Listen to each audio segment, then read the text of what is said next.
शादी के 1 साल बाद मैं माँ बनने वाली थी। सबको उम्मीद थी कि मुझे एक लड़का होगा, लेकिन जब मेरी डिलीवरी का समय आया तब मुझे एक लड़की पैदा हुई। मेरी लड़की बहुत ही काली पैदा हुई थी और हमारे घर में सब गोरे थे। जब 2 दिन बाद मेरी छुट्टी हुई, मेरे पति ने मेरे बच्चे को कूड़े में फेंक दिया और मैं रोती बिलखती रही। मैं वापस कूड़ेदान के पास आई तो मेरे बच्चे के सामने मेरा नाम बबली है और मेरी शादी एक बहुत ही पैसे वाले घर में हुई थी। शहर में मेरे ससुराल वालों का एक रुतबा था। मेरे मायके वाले भी काफ़ी पैसे वाले थे। मेरे मायके वालों ने मेरी शादी में काफ़ी दहेज दिया था।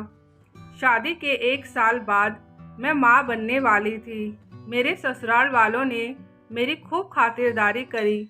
मेरे ससुराल वालों के हर किसी के जवान पर होता था, बबली को तो ज़रूर लड़का ही होगा। लेकिन मुझे कोई फ़र्क नहीं पड़ता था, मुझे लड़का हो या लड़की। मैं तो अपनी प्रेगनेंसी को बहुत एंजॉय कर रही थी और डॉक्टर ने जैसा जैसा बोला था मैं बिल्कुल वैसा वैसा ही करती थी। अपने खाने पीने पर कोई कमी नहीं रखती थी, साथ में एक्सरसाइज भी करती थी। धीरे धीरे समय बीतता गया। अब वह समय आ गया जब मुझे बच्चा होने वाला था। रात के 2 बजे मुझे लेबर पेन हुआ तो मेरे ससुराल वाले मुझे हॉस्पिटल लेकर गए। कुछ समय का इंतज़ार करने के बाद मुझे एक प्यारी सी लड़की हुई। जब नर्स ने बाहर आकर बताया आपकी बहू को बेटी हुई है तो सबका मुंह बन गया और कोई भी खुश नहीं था। यहाँ तक कि मेरा पति भी खुश नहीं था।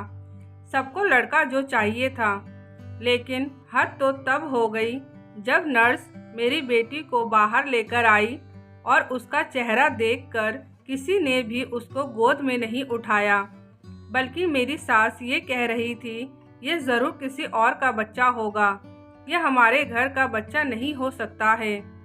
मेरी सास कहने लगी इतना काला हमारे घर में कोई भी नहीं है, तो बच्चा कैसे काला हो सकता है। नर्स ने बोला ये कैसी बातें कर रही हैं, बच्चे का रंग कैसा होगा ये कोई भी नहीं कह सकता है।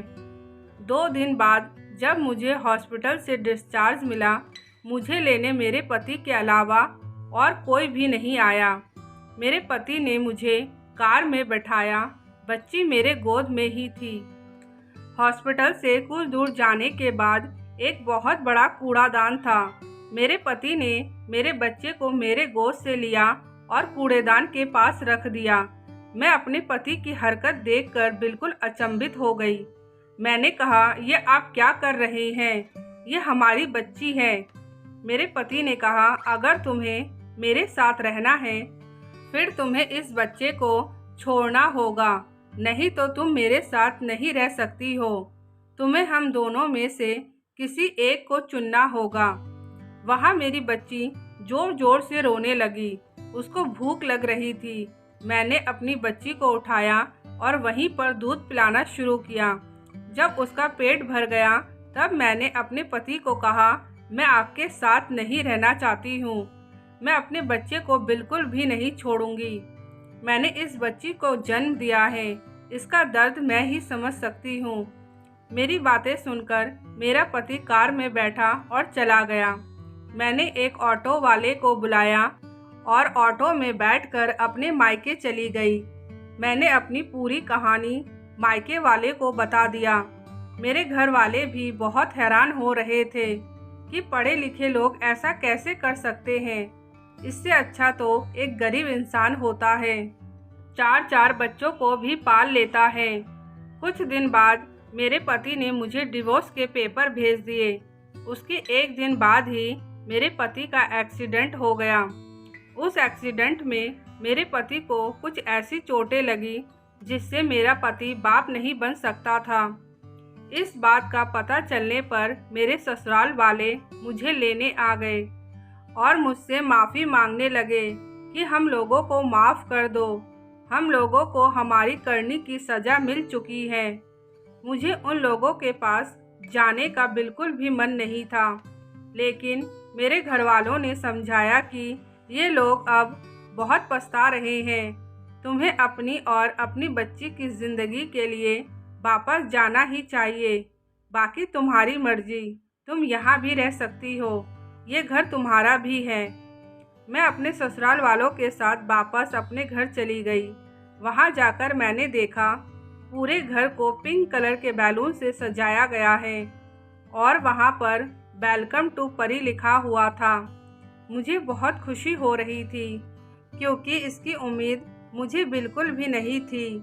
मेरे पति ने भी मुझसे माफ़ी मांगी और कहने लगे, मैंने हमारी बच्ची के साथ जो कुछ किया उसकी सज़ा भगवान ने मुझे दे दिया है, मुझे माफ़ कर दो। पता नहीं दोस्तों, मैंने अपने पति को माफ़ करके अच्छा किया या गलत, लेकिन अब मेरे ससुराल वाले और मेरा पति मेरी बच्ची पर जान छिड़कते हैं। मेरी बच्ची भी अपने पापा को बहुत प्यार करती है और हमेशा अपने पापा के साथ चिपकी रहती है।